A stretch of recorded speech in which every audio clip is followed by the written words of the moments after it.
শ্রী শ্রী চৈতন্য মহাপ্রভু।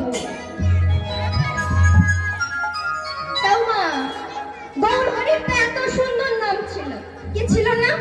গৌর হরির নাম ছিল নিমাই, ছিল বিশ্বম্ভর মিশ্র। এত নাম থাকার পরে তারপরে কেন চৈতন্য মহাপ্রভু নামটা নিল? চৈতন্য মহাপ্রভু নামটা কেন নিল গো? এই নামটা ধারণ করার পিছনেও একটা কারণ রয়েছে। তা কি সেই কারণ?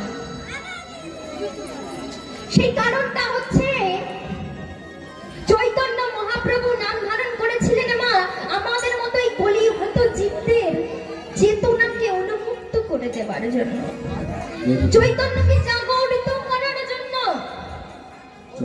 মা আমরা মানুষ তো, কি আমরা মানুষ তো সবাই? আমরা কি আদেও কি মানুষ হতে পেরেছি এখনো? মানুষ কাকে বলে? যার মান আর হুঁশ এই দুটো জিনিসই থাকে।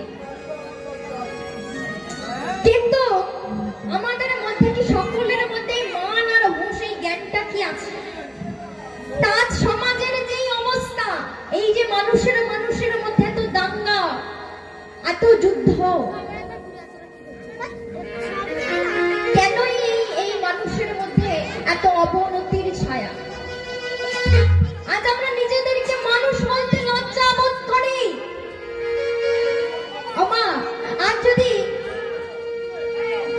একটা নারীর সংরক্ষতা নিয়ে, সুরক্ষা নিয়ে আমাদের চিন্তা করতে হয়, আজ নারীরা কি সমাজে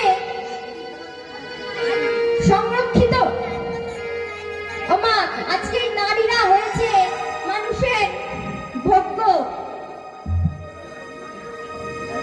আজ নারীদের কোনো সম্মান নেই, কারণ মানুষের মধ্যে সেই বিবেক, সেই বৈরাগ্য, আজ সেই মনুষ্যত্ব জ্ঞানটাই হারিয়ে গেছে। মানুষের মধ্যে সেই চেতনাটাই আর নেই। মানুষের যে জ্ঞানটা থাকা উচিত সেটাই নেই। তাই আমাদের চৈতন্য মহাপ্রভু এলেন, এই জগতের মানুষকে চেতনা দান করে গেলেন। তা কিসের দ্বারাই চেতনা দান করেছিলেন? ভগবান আমার এই হরি নামের দ্বারাই কিন্তু এই কলির জীবের চেতনা দান করেছিলেন। আমাদের গৌরাঙ্গ মহাপ্রভু এসে বললেন, হে কলির জীব, তোমাদের একমাত্র কর্তব্য হবে তোমরা দিনান্তে অন্তত একবার এই মহামন্ত্র জপ করবে, যে নাম ছাড়া তোমাদের এই জগতের আর কোনো গতি নাই। আজ আমরা যাই করি না কেন, যা কিছুই বলে থাকি না কেন, আজ আমরা যত বড়ই ডাক্তার হই না কেন, আর যত বড়ই ইঞ্জিনিয়ার হই না কেন, আর যত বড়ই নেতা হই না কেন, আমাদের কিন্তু এই নাম মিলে এই জগতে মাঝারি আর কোনো গতি নাই, গতি নাই, গতি নাই। তাই মা আজ আমাদেরকে এই নাম কিন্তু গেয়ে যেতে হবে। আমরা যখন দেখবে, যখন মাতৃগর্ভে কোনো সন্তান জন্ম নেবার সময় মাগো, সেই যে মাতৃগর্ভের যে যন্ত্রণা, যে জ্বালা, যে যন্ত্রণা আমাদের সহ্য করতে হয়, সেই 10 মাস 10 দিন মাতৃগর্ভের মধ্যে থেকে, তখন মাগো আমি বলি আর আপনারাই বলুন, আমরা সকলে কিন্তু ভগবানের কাছে একটা প্রার্থনা আমরা করি, যে হে দয়াময়, হে ভগবান, হে ঈশ্বর, আমাদেরকে কঠোর যন্ত্রণা, কঠোর জ্বালা থেকে তুমি রক্ষা করো, আমাদেরকে মুক্তি করো, মুক্তি দাও এই কঠোর যন্ত্রণা থেকে। আমরা এই জগৎ মাঝারে গিয়ে তোমার গুণগান করব। কিন্তু আমা আমরা জন্মাবার পর থেকে কি করে গেলাম? কি করে গেলাম? ভগবানের নাম করা তো দূরের কথা, সঠিক সময় সন্ধ্যা দেওয়া, পুজো দেওয়াটাও ভুলে যাই। আমরা জগতের মুখে আসার পর থেকেই মাগো পড়ে যাই আমার আত্মীয়, আমার পরিবার, আমার স্বামী, আমার বাবা, আমার মা, আমার ঘর, আমার সংসার, আমার টাকা, আমার সম্পত্তি, সব। এই যে আমার আমার আমার করার যে প্রবণতা, এই যে অহংকার, আজ আমি একটা ভালো চাকরি করি, আজ সরকারি চাকরি করি, অনেক টাকা মাইনে পাই, তাই জন্য বাবু আমার আজ অনেক অহংকার। তোমায় কিসের এত অহংকার? আরে কিসের ভাই আমার আমার করার প্রবণতা? যখন এই জগৎ মাঝারে আমিটাই কে সেটাই আমরা জানি না। ওমা, আপনি যদি এখন আপনাদেরকে প্রশ্ন করি আমিটা কে, কি বলবেন? কখনো কাউকে জিজ্ঞেস করে দেখেছেন যে এই আমিটা কে? যখন আমাদের মৃত্যু হবে এই আমিটাই বা কোথায় যাব? তা এত আমার আমার করে ধরে থেকে বা কি হবে? যখন দু চোখ বুঝবো না, এই আমার আমার আমার সবকিছুই খামার করে রেখে চলে যেতে হবে। তোমার কিসের এত অহংকার আমাদের? একটা কথা মনে রাখবেন, ভগবান কিন্তু দুটো জিনিস সহ্য করতে পারেন না। কি বলুন তো? কেউ বলতে পারবে না ভগবান কোন দুটো জিনিস আর সহ্য করতে পারেন না? এক নম্বর হচ্ছে ভক্তের চোখের জল, আর দু নম্বর হচ্ছে ভক্তেরই অহংকার। যেটা ভগবান আমার কখনোই সহ্য করতে পারেন না, মা, ভক্তেরই অহংকার। তাই মা, আজ পদকর্তা কত সুন্দর পদ রচনা করেছেন আমাদের জন্য। পদকর্তা লিখেছেন,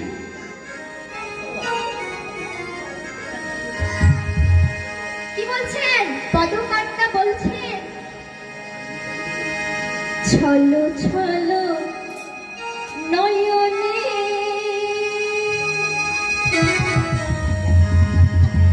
হাসি মাখা বদনে, ছলো ছলো নয়নে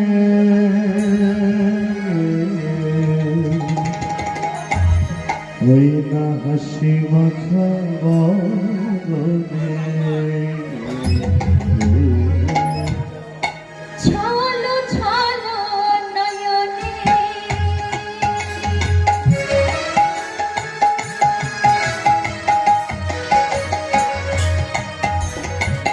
হাসি মাখা বদনে,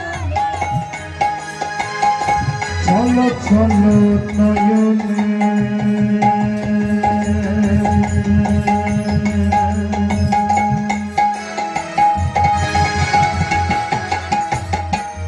হাসি মাখা বদনে,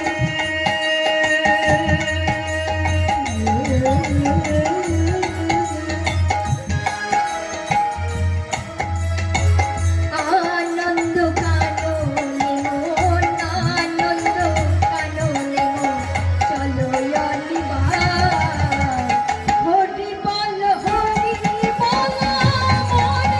আমার। হরি বল হরি বল মন রে আমার, হরি বল মন রে আমার।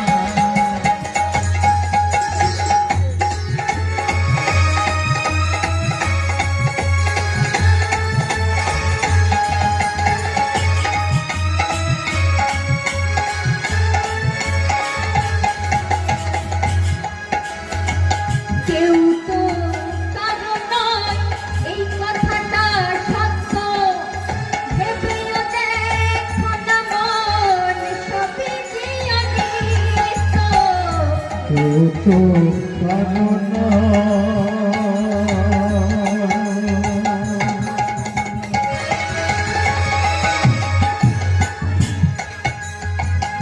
এ কথাটি সত্য, বুঝে অবুঝে নাম সবই যে অনর্থ, কেউ তো কারণ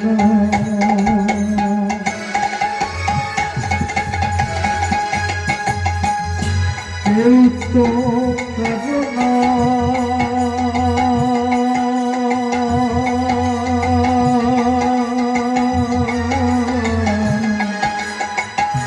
কেউ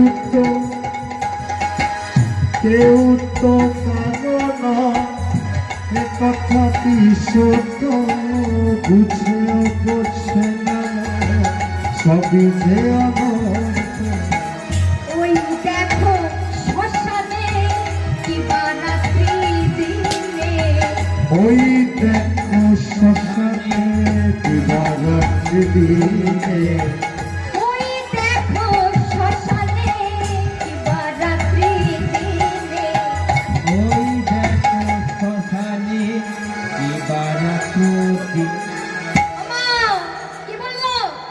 কি বললো লাইনটা বলুন তো?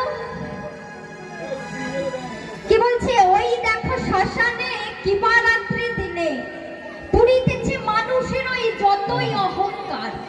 কত সুন্দর কথা দেখুন, কত সুন্দর পদ রচনা করেছেন পদকর্তা আমার। ওমা, তাহলে আমাদের শেষ যাত্রা মা, শেষ দিন। আমরা যখন ওই বাঁশের দোলায় দুলতে দুলতে যখন আমরা অন্তিম যাত্রায় যাই, আর তারপরে মাগো আমাদের যখন এই সুন্দর দেহটা এত সাজানো গোছানো সাবান শ্যাম্পু সুগন্ধ মাখা এই সুন্দর দেহটাকে পুড়িয়ে ফেলা হয়, তখন কোথায় চলে যায় ওই আমার আমার আমার এই যে অহংকার মানুষের। আজ আমার টাকা আছে, আমার 4 চাকা গাড়ি আছে, তাই আমার মাটিতে অহংকারে পাই পড়ছে। ওমা, সঙ্গে করে কি ওই গাড়িটাই করে যাবেন যাবার পথটা? তা টাকাটাই কি সঙ্গে করে নিয়ে যাবেন নাকি? তা যাবার সময় ওই মহামন্ত্র ওই বড় হরি হরি বল ছাড়া কিন্তু আর গতি নাই। তাই পদকর্তা বলছেন, ওই দেখো শ্মশানে কিবা রাত্রি দিনে, ওই দেখো শ্মশানে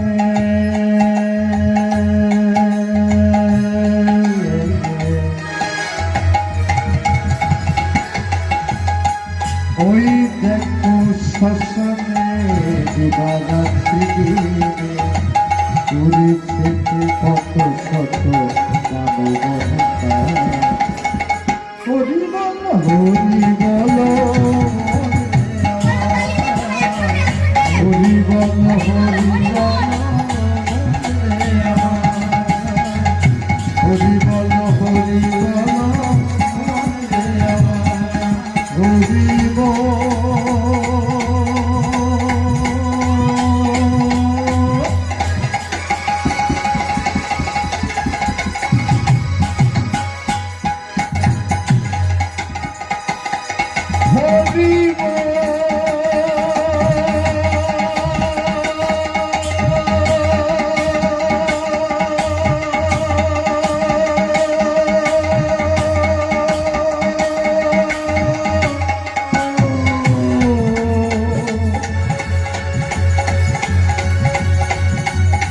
হরি হরি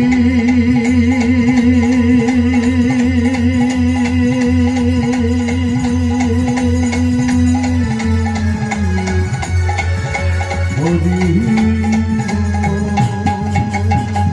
হরি বল হরি হরি বল হরি